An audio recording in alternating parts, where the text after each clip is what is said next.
morning, Vesta. How are you? I'm running just a tad bit behind. Hi, Linda. Thank you for being here. I got busy doing something else, and then it was like, oh my gosh, I have to be live. So, it's a rainy, cold morning here in Northwest Ohio. So, I hope you all have better weather than what we do right now. So, but you know what? We're on the upswing. It's spring. It's like 30 days until the birding festival that's held here along the shores of Lake Erie that I help volunteer and participate in every year. So it's a 10-day birding festival at McGee Marsh. If you're a birder, you might be familiar or have heard of the biggest week in American birding. And that's what I'm talking about. So I'm getting excited. I've been seeing some reports of hooded warblers being seen. So it's starting, and I'm so excited for that. And hi, Lori. So before we get started, I want to go over something that is happening on April 15th. Not tax day, not the last day to get your taxes in, but Stampin' Up's reward program goes into effect, the new way they're doing it. And what that is in the past, like if you had a workshop and there was a hostess, you would have a host code, and once the workshop got to like $150, then the hostess started earning reward, hostess Stampin' Up rewards. And now what we're doing is Stampin' Up is giving that opportunity to earn those rewards to everyone. And your order can be as little as $20. You're going to earn 10% in rewards on your total before shipping and handling and taxes. And when you have to have a Stampin' Up account, and you have to opt into the rewards program. Once you do that, then you can start banking those rewards to use towards future orders. You don't have to use all of them. You will be able to select the amount. Let's say you're building up those rewards. When you go to use them, then you can choose how many of those rewards you want to use. Now, it will subtract off your total order. So, let's say you've got a $100 order and you're going to redeem $20. Well, your actual order that you're going to be redeeming new awards on is at $80 because you used $20 from rewards that you had banked. Okay. Another thing is these rewards are good for a year, and you will have a dashboard when you go to look. When you go into your account, you can see your reward dashboard. It's going to tell you what rewards you have. It'll automatically use the oldest rewards first. But you can get all the information and keep track of your rewards on that dashboard. You can use these rewards with any demonstrator. Maybe you support more than one demonstrator. You can use those points towards anyone. Okay? And let's see. I had a cheat sheet here on what my talking points on this was. I just want to make sure. Good for 1 year. Okay, I think I covered what I wanted to say about those. But this starts April 15th. So if you've got an order started and you're not in a hurry for it right now, maybe you want to hold on to it till April 15th so that you can get those rewards on that order. Okay, but remember, You got to go into stampinup.com. You need to have an account, and you need to opt in to the rewards program. So I hope I explained that well enough. Learning new things about it myself as I go. And demonstrators get this program and customers get this program. Okay, so let's see who's all here. We've got Peggy and Becky, Linda, Lori, a couple of Loris, and Kathy and Jasmine, Sandy, hello. Couple Sandys, yay. Okay, so I got a cute little project for you today, and I have an alternative to this quilt block to show you so that you have options on how you want to use it. And there will be a PDF that will upload into the files in our community group this weekend.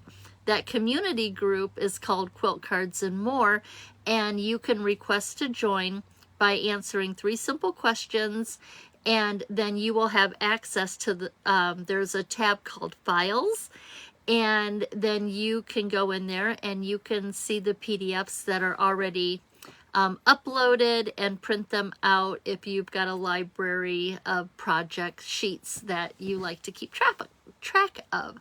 Hi, Carol. Okay, I am going to flip the camera around, rearrange my desk here, and while I'm doing that, please say good morning to each other, and we will get started with this mystery quilt card. And I will be checking the comments to see if there's any questions that I can answer. Let's try to come in just a little bit, not too much. And I want to make sure my mount is not going to fall over. Okay. Okay, just a few more things to rearrange. I'm going to keep my laptop handy. Hi, Carolyn. Hey, Tony, thanks for sharing. Hi, Dorothy.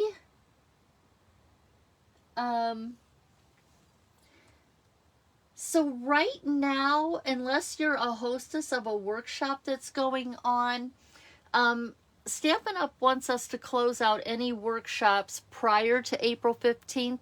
So I would just, if you've got an order that you're sitting on, if you're not in a hurry to place it, wait till the 15th so that you earn 10% in rewards on that order.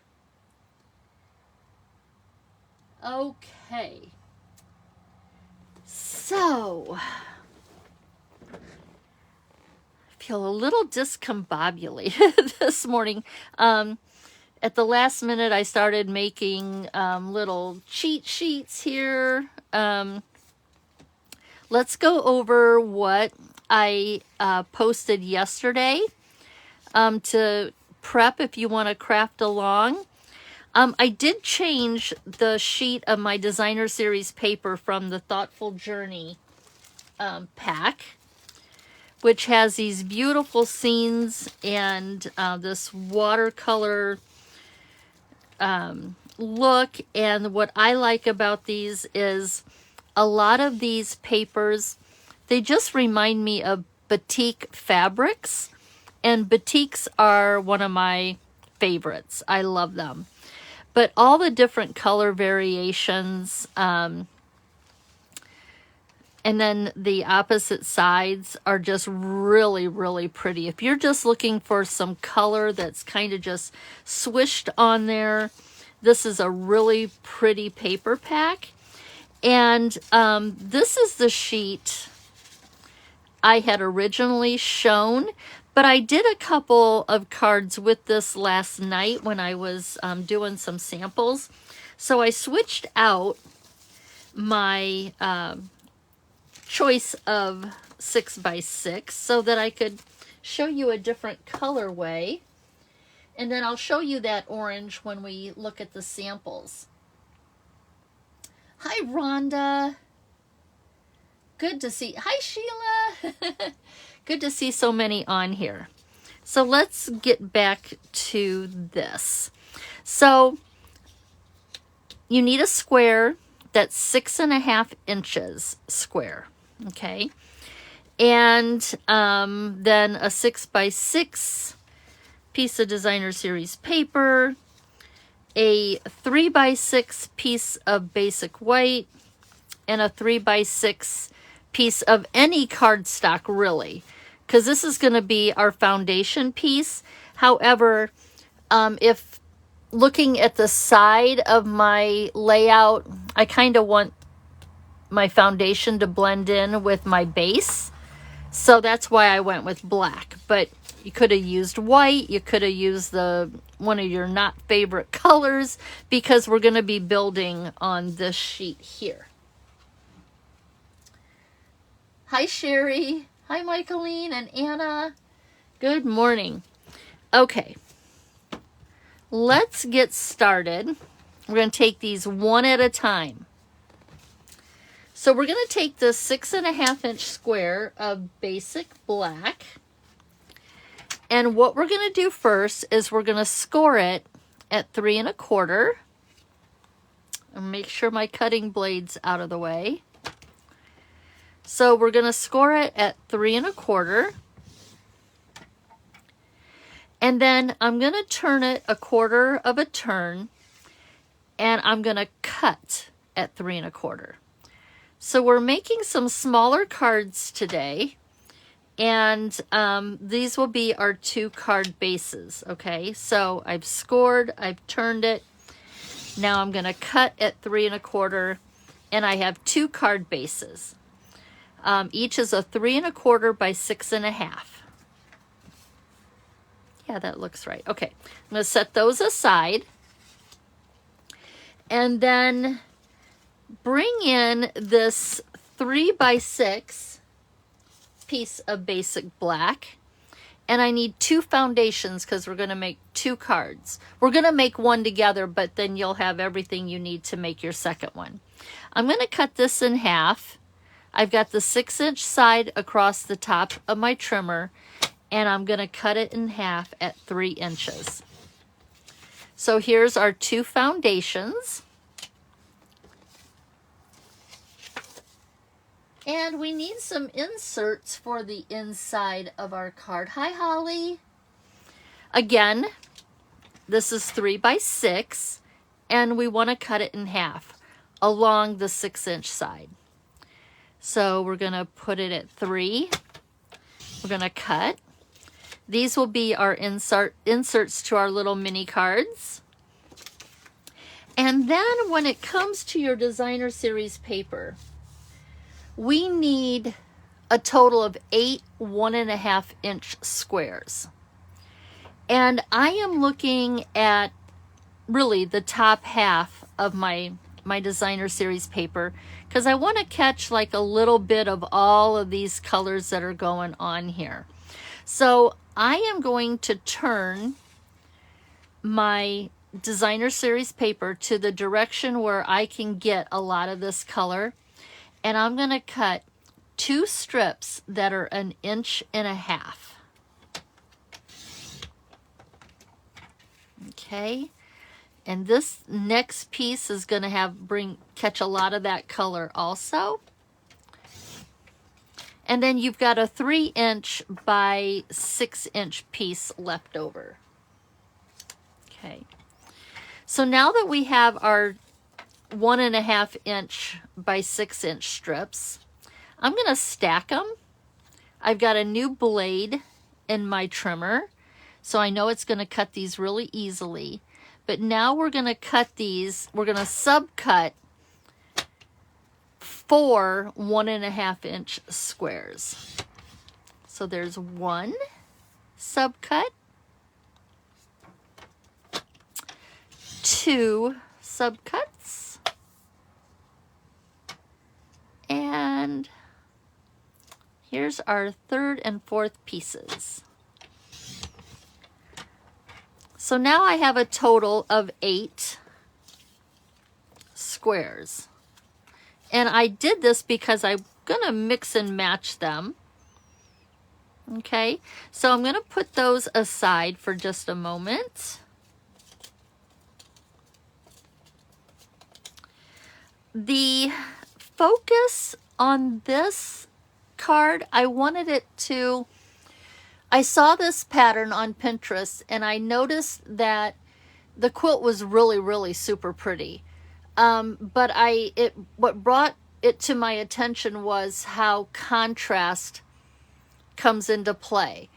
They did colors and they did it with white, and I just felt like I really had to look to see the pattern when they used the white with their colors, because it just seemed like it all blended in a little too well.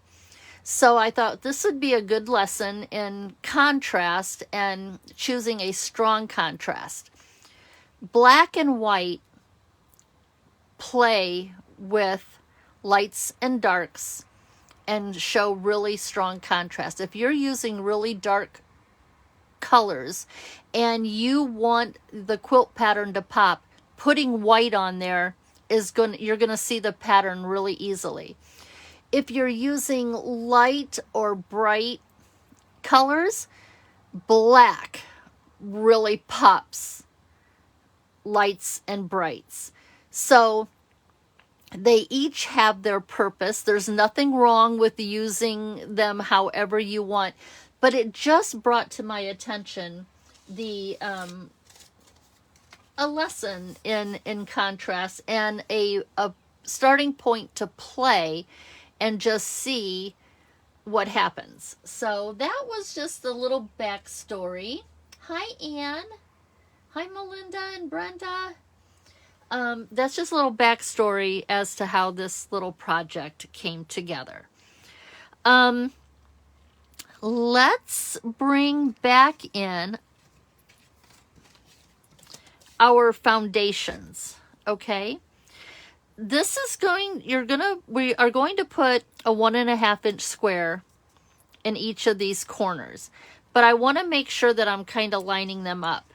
So what I'm going to do, and you can do this with a pencil or you can do it with your scoring blade. I'll try to do it this way for you. I'm going to use my Omni ruler and put this at, well, my Omni ruler is 1 inch, is an inch wide. So I'm going to put that along my inch here on my grid. And it should line up with my track. But I can just go ahead and draw that line. Or I could use my scoring blade. Whoops, 1.5. Use my scoring blade, but I don't know if you would see it that well. So I am going to line up the left edge of my ruler on the 1 inch line. Why? Because I know my ruler is 1 inch wide. Okay. So I've got a grid here. Now I can go back and I can do this one afterwards. But here, what I'm going to focus on is making sure, not so much is starting out at the outside and making it fit. I want to make them fit from the inside out. So let's put the trimmer away. Let's bring in our square. And what I want to do is I want to find 4, and I want like a little bit of everything in here. Okay, and they don't have to all be going the same way. So, oh, I might have gotten a little short on that one, which means there's probably one that's a little bit bigger. There we go. It's a little bit bigger. My line can be off too. And then I want to kind of keep my colors towards the middle. And then what if we balanced this out with, let's maybe turn that going a different way. And let's bring in some more of these greens, but I have 2 of these. And let's kind of bring them, maybe just leave them there. No, I'm going to play and I'm going to turn them also. So don't get too fussy about this part because we're going to build a quilt pattern on top of this. But what I want to do, now that I know where I want my pieces to go, I can start putting down some liquid glue. And I'm just going to just put some down here within my square, but I want to watch those edges because you know the liquid glue is going to move around. And I'm going to concentrate that this lower right hand corner is in the corner of my grid. If anything is hanging off when we're done, we can always trim it from the back. And I'm not going to push that down too hard yet because depending on your cutting, how accurate you are, you may have to move some things around. Okay, so I'm going to do this here. I can move that a little bit. And you want your pieces to be butting up to each other. Okay. Another reason why I like my foundation to match my card base, see if I got a little bit of black showing here along that side, that's going to blend right in to my card base and it won't be as noticeable.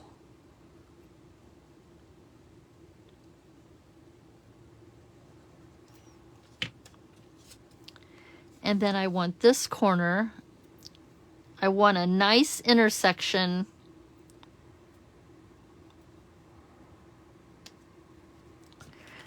Oh, I should have moved that one. Well, my line was right there though, which could tell me that my line, my drawing, my line might have been a little off. I should have scored it, but then you guys wouldn't have been able to see it. That's okay, because you know what we can do? We can always score this up. When we're all done, you might end up making it just a wee bit shorter, but as long as you square it, your border around the outside should still work. Okay.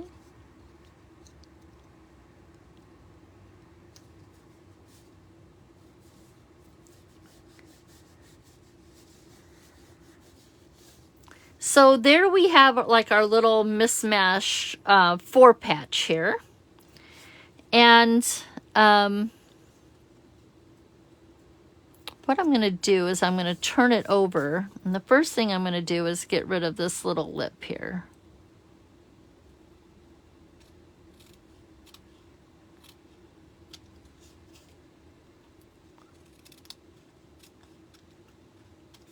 Okay, just get that off of there because I know my foundation is square.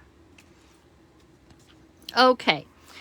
Now that we've got this done, I need to draw some lines on my block here to help me with the placement of my other pieces. So I'm going to bring in a pencil and a ruler, and what we're going to do is we're going to draw a line from the outside corners to the outside corners on a diagonal all the way around. So you're just going to find those corners and you could do this with your scoring blade if you wanted. I find that it's hard to find it, especially if your papers really blend into each other. It might be hard to see that score line, so a pencil line is easier to find.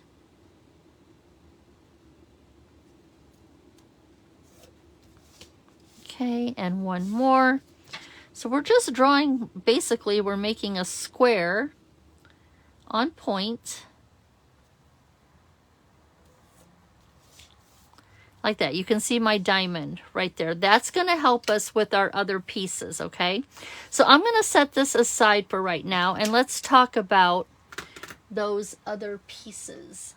Hi, Sherry. Good morning to you in Missouri, and we got Southern California in the house. Margie, I'm glad you have sun because we are cold and rainy. Hey, Gary, what's everything like in the UK? Hi, Ann from Wisconsin.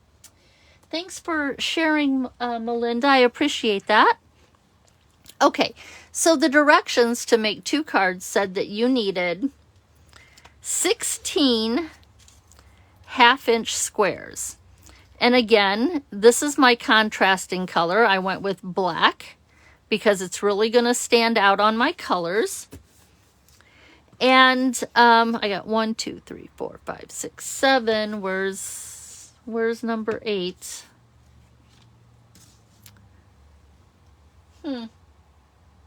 Well,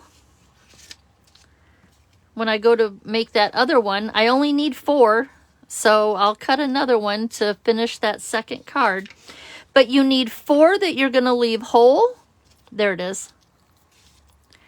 You're going to need 4 that you need to leave whole. And we're going to cut 4 of them in half diagonally. Now you've seen this little trick since I caught on to it with my friend Sharon's. She had drawn taken a picture of how she did it.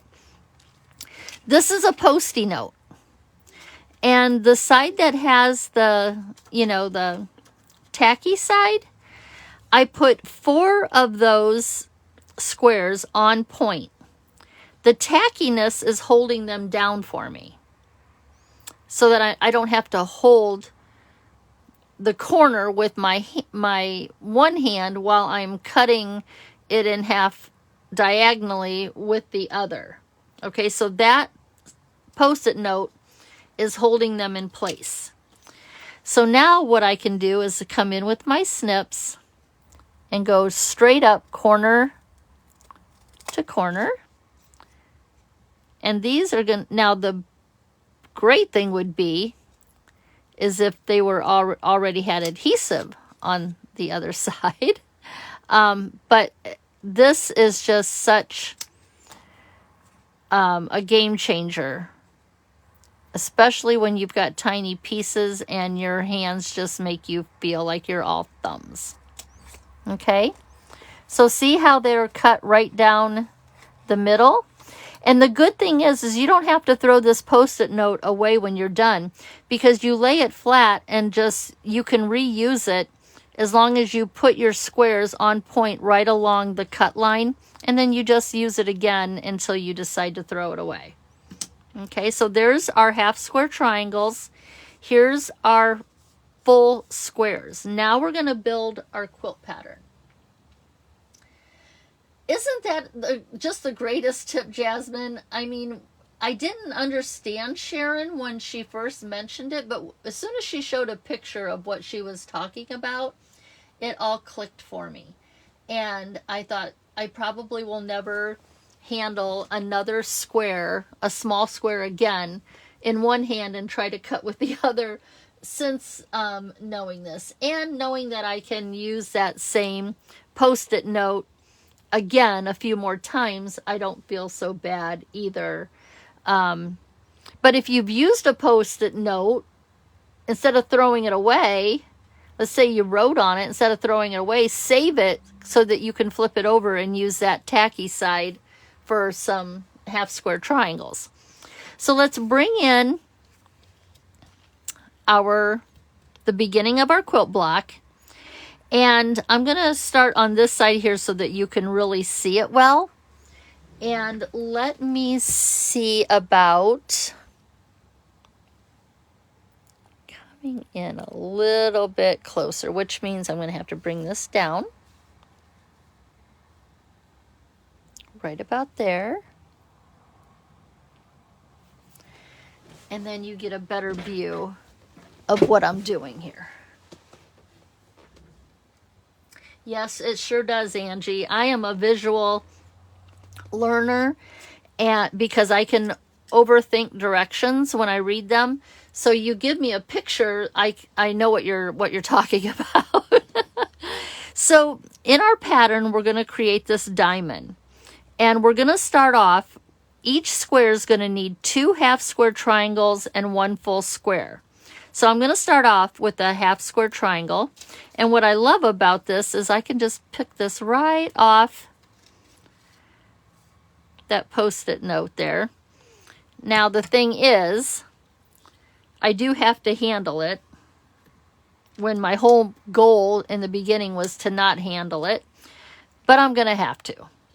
And what we want to make sure of, okay, I got to sneeze. Sorry about that. When you're looking at your half square triangle, your mountaintop is always going to fall on this line that you drew. So when we go to glue this down, we want our point to be on that line. So I'm going to find where the point falls on the line, and my main goal is just to make sure that I'm straight. Okay, so I'm just going to flip it over, add just a little bit of glue.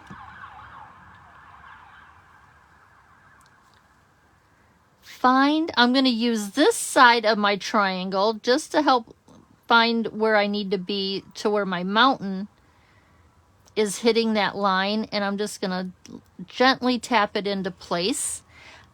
Feel free to hold up your block. Make sure your point is on that line. And again, okay. I didn't have it down very well. What you want to make sure you focus on is you want a straight line when this is being pieced. We want a straight line. We don't want this to be really crooked, okay? So you get your first half square triangle down. Sorry, I got a little bit out of camera there. Now our square is going to go on point also. And those 2 points should fall on that line.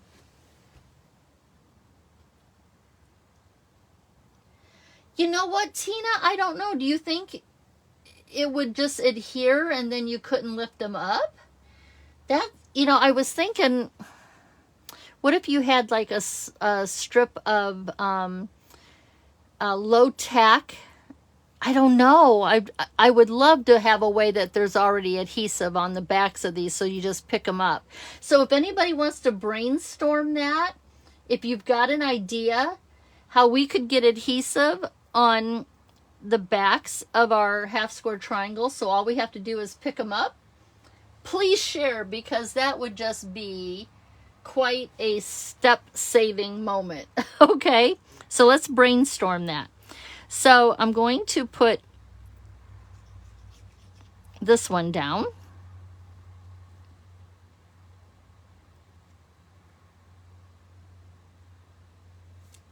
Again, I want to pick it up. I'm looking for straight angles. That one I can move just a little bit. And then your next triangle, again, remember your mountain needs to be on the line, and you're looking for your other points to hit the line or be very close. They don't have to be perfect. But again, I am focusing on having straight lines in the center of my quilt pattern. Okay. Now we are going to go back and erase our pencil lines that are showing when we're done.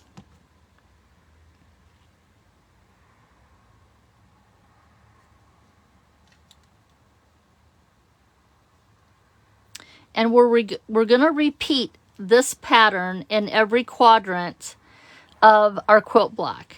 So I'm just going to turn this so that I can see my line. And I'm going to get another half square triangle.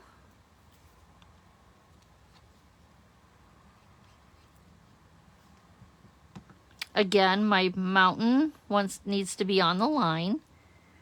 And this side here should line up with the half square triangle we left off with, or be very close. Again, it's all in the precision of your cutting. Just do the best you can. Again, I am looking to see that this line is straight. And then I can continue on. And I really haven't pressed that half square triangle down real hard yet in case I need to move it.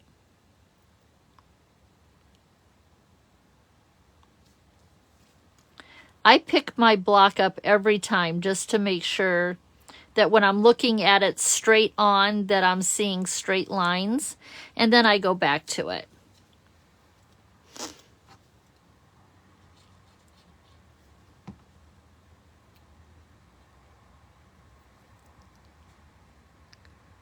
Okay, here's this one.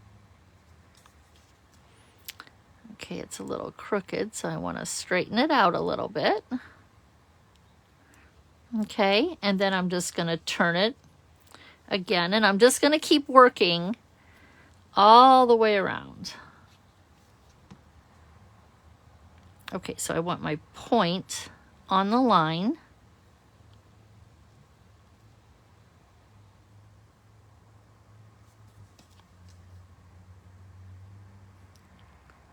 Okay, and now I need a square. I'm almost out of camera. I got to remember to keep it down here so that you can see what I'm doing.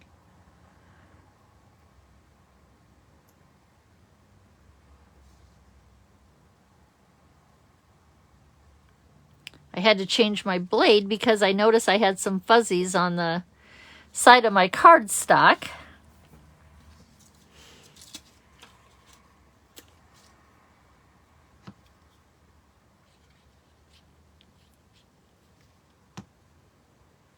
This design is really pretty if you use 4 different colors,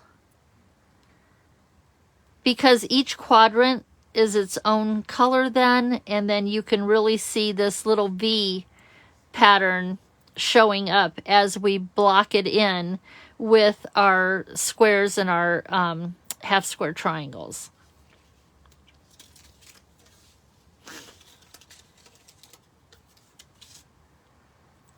Got one more side to do. And of course I had an afterthought last night after I had made my samples.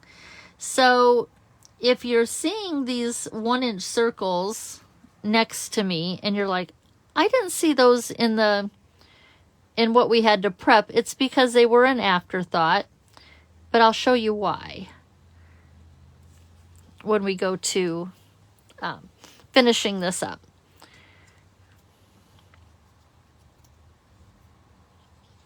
You can definitely get this block done with me, and then when you see how I used it, you can, oh boy, where's my pencil line? I think it's right there.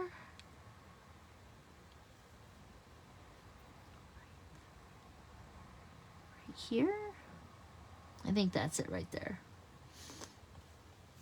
And then one more triangle.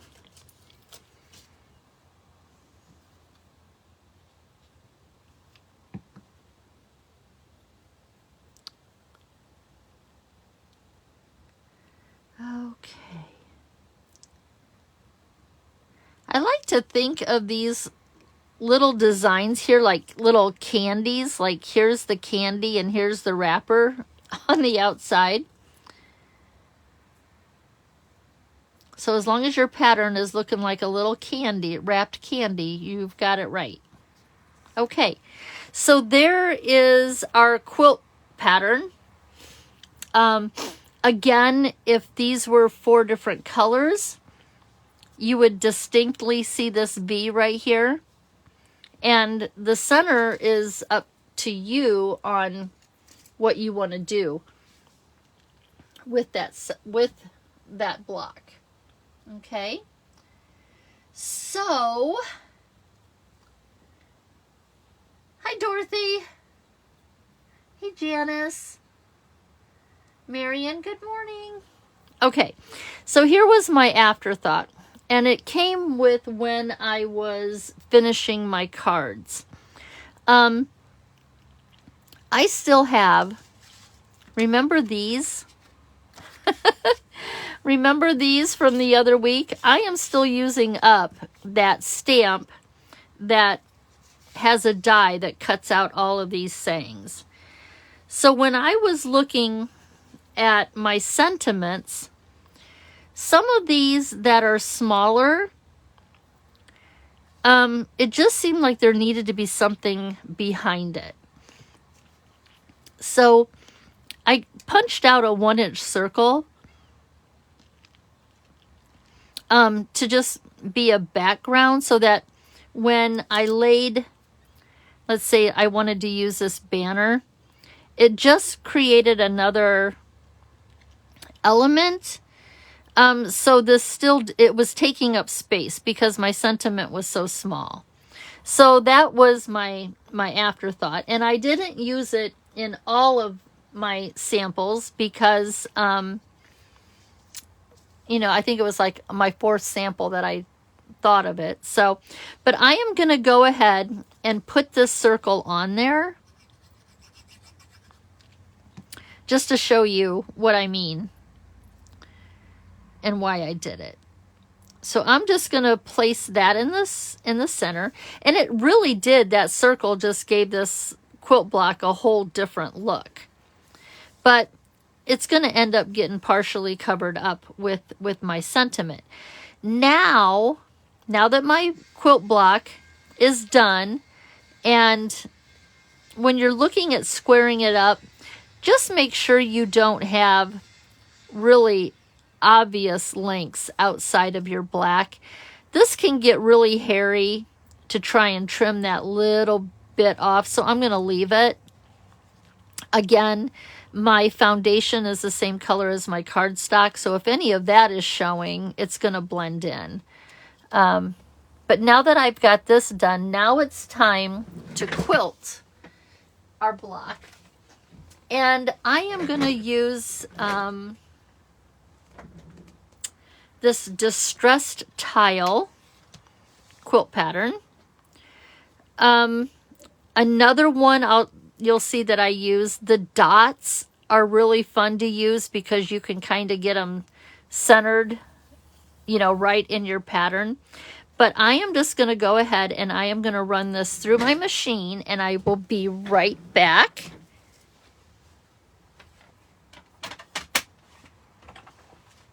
Oh shoot, I gotta remember to erase my pencil lines. I gotta remember to erase my pencil lines. Okay, where is my eraser?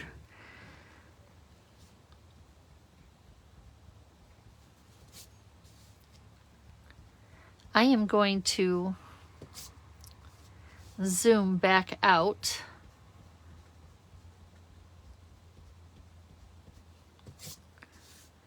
Let me put this card together. We don't need to be that close. Okay.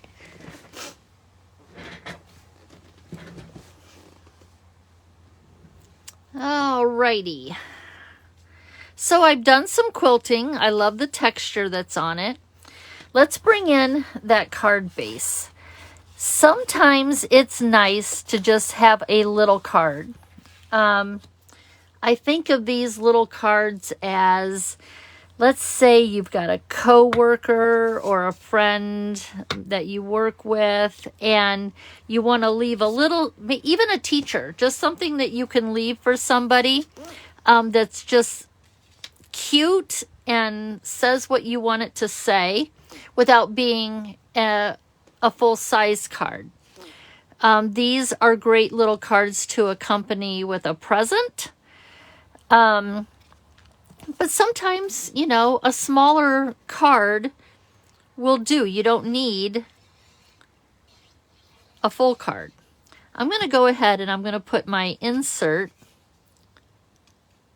on the inside.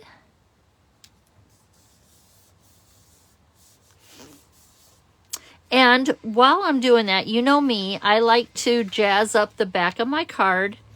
So what I did was I cut, I think this is 1 5/8 by 3 1/4.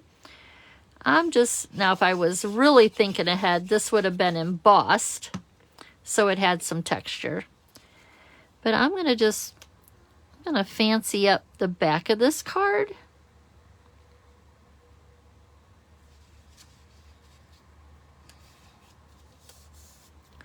I'm going to go ahead and put my button on the back.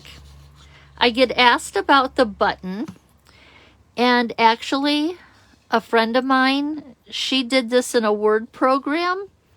I don't know how to do it, but she made it very easy on me that all I have to do is print out a sheet of 20, there's 24 labels on an 8.5 by 11 piece of basic white cardstock. I just run that through my printer and then I punch them out with a punch. But now I've got the back of my card, I've got the inside. And now we're just going to put our quilt block on the front. You could pop this up if you wanted, or you can leave it flat. I'm going to leave it flat. But see how the card base, the foundation will blend right into my card base, so I don't have to worry. It takes a little pressure off of having everything have to line up.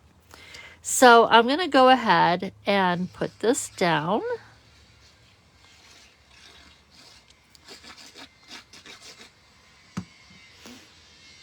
And really, there's no right or wrong way here.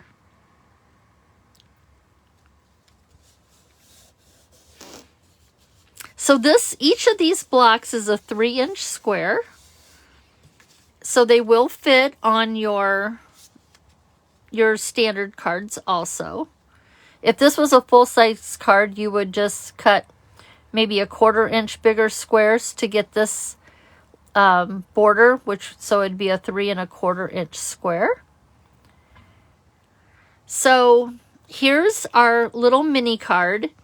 And then if I come over here and let's say I'm going to leave this on for my friend, congratulating them, maybe something to do with their job, or I don't know, maybe they're having a baby boy, so I did it in blues. But see how when I popped up my sentiment, it still would look really empty with all this color, but just having that little black dot or that circle behind it helps, just helps fill and take up the space. Really, it's up to you if you want to embellish with any gems or whatever. If you're letting the quilt block do all the work, you could say that this is done. But let's say, I think I want to bring out that green color some more. It's not really pool party. Ooh, let's use these shimmer gems. These are the in color shimmer.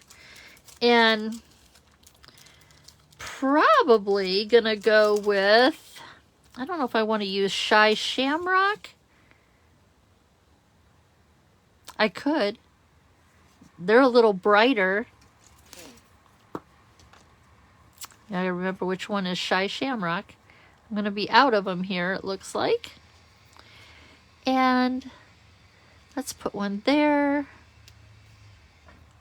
There. And one more there. So there is still a mini jazzed up little card, but sit this on someone's desk with a little cupcake, or get the little Hershey treasures that you can wrap designer series paper around them and leave some chocolates on their desk, or like I said, a cupcake. This could say happy birthday, and it's just enough to convey that you're wishing them a happy birthday, that you're thinking about them, and they get done really quick and easy. So thank you, Tony, for helping Dorothy out with her question. So here's a blue. Now I want to show you the other colorways using the Thoughtful Journey paper. So here's the orange that I had a picture of. And, okay, that one isn't it. This one here has the dots embossing folder. And see, I could have maybe put the circle behind there. Now, I thought about this morning. What if your banner or your sentiment is really wide? See how there would only be a little bit of the circle showing underneath? You could cut this circle in half and space it apart so that it looks like it's bigger than what it is, if you wanted to. But here's what the block looks like in oranges. And then here's some greens and purples and wild wheat. But just little tiny, just little mini cards that'll come in handy when you don't need a full-size card. Again, these on a gift package would be nice. Think about this in Christmas colors. These could be your to and from Christmas tags. So think of them as tags also. If you didn't want the card, just a 3 1/4 inch square to make your base, and then put this white right on the back of this, and now you're making your paper go farther, because your tag, they just have to flip it over and see who it's from, and you can still write a message there. So there's so many possibilities with this quilt block, but let me show you a 3D project that this quilt block fits on also, and it's the first time I've ever made one of these. And the inspiration came from a little gift that Amanda Bach had given us at my fall retreat. I think it was the year before last. But let's get these out of the way. Let's just put those there. And I want to make sure this all looks like it's in camera before I bring out this little 3D project. Oh, thank you, Peggy and Cheryl. I'm glad that you liked it. Angie, thank you. Thank you, Sherry. Okay, so here is my little Post-it note holder. It's the first time I've ever made one of these. I've gotten them as gifts, but I've never made them before. But a quilt block fits perfectly on this little folder. And this in itself is a really cute gift that you can make someone. You can still say happy birthday or whatever, and put those chocolates and put that cupcake down next to it. But now they've got something on their desk. And you know how we're using Post-it notes now to keep our half square triangles from being, you know, we don't have to hold them and we can keep them all together. So I still finished it just like I did if it was a card. Put my button on the back. But, so there's the other blue card. And then these were our other colors. But you can just see how different it looks like in the different colors, and how the black really pops up off, or jumps off of these colors when you're looking at contrast. Had these squares been white, still would be really pretty, but maybe it didn't pack the punch that you wanted it to. So you just have to play, but I chose to go with the black because it really popped all of my colors. Again, the designer series paper is Thoughtful Journey. It's a 6x6 paper pack. And there's our projects for today. Again, there will be a PDF that will load this weekend. And yeah, so I hope that you will share your quilt blocks with us over in the group. And that way we can be inspired, and we can share ours and inspire you in return. A lot of you will have a different way of doing this block on finishing it. You might add more squares in the corner, creating a whole nother quilt block.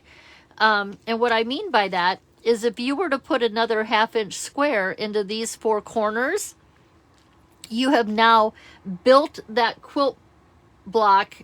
You've just created another block. And so just play with it, see what you like, and we hope that you share pictures with us so that we can see those ideas. We might have thought of them, but we weren't sure how it would work, so we didn't play with it. But once we see that you did it and how beautifully it worked out, now we're going to want to go back and we're going to want to make another card. So make a bunch of these little mini cards. Maybe have them in your purse, leave them for your waiter or your waitress, just to help brighten up their day. Just have these little ones on hand that you can hand to somebody and let them know that, you know, they are special, and that you are thankful for their service that they're giving you. And yeah, I'll quit talking so that you can start creating. But I just hope that you enjoyed this little project. Oh, Linda, yes, let's talk about the base for the Post-it note. Okay, so what you're going to want to keep in mind, we know that this side is 3 1/4 inches square, and this is 3 1/4 inches. Most of your Post-it notes are 3-inch square, so it's going to fit inside perfectly. What you need to know is how wide your binding is here. This measured about 1/2 inch. So I added 1/2 inch to the length of the card base. Where this is 3 1/4 by 6 1/2, I made it 3 1/4 by 7. I still scored it at 3 1/4, but then I scored it again at 3 3/4 to compensate for that 1/2 inch, and then just folded my score lines, and it gave us that bookbinding edge right here to hold the spine of the Post-it notes. So whatever this measures on your brand of Post-it notes, add that to the length of this card, and you'll have enough to cover your Post-it notes. I'll have the directions for the Post-it holder in the PDF as the alternative project. So that'll be included in the PDF for you. Okay. I'm glad, Becky, that you enjoyed this little mini block. Everyone, have a good rest of your day. And please do share your creations with us. And with that, I will let you go. And again, just enjoy whatever your day brings. Okay? So we will be talking with you later over in the group. And that's it. This time I mean it. I'm going to be quiet and let you get on with your day. Oh, that's a good picture here. If I just took a snapshot of these right here, that's a good picture. Okay, bye everybody.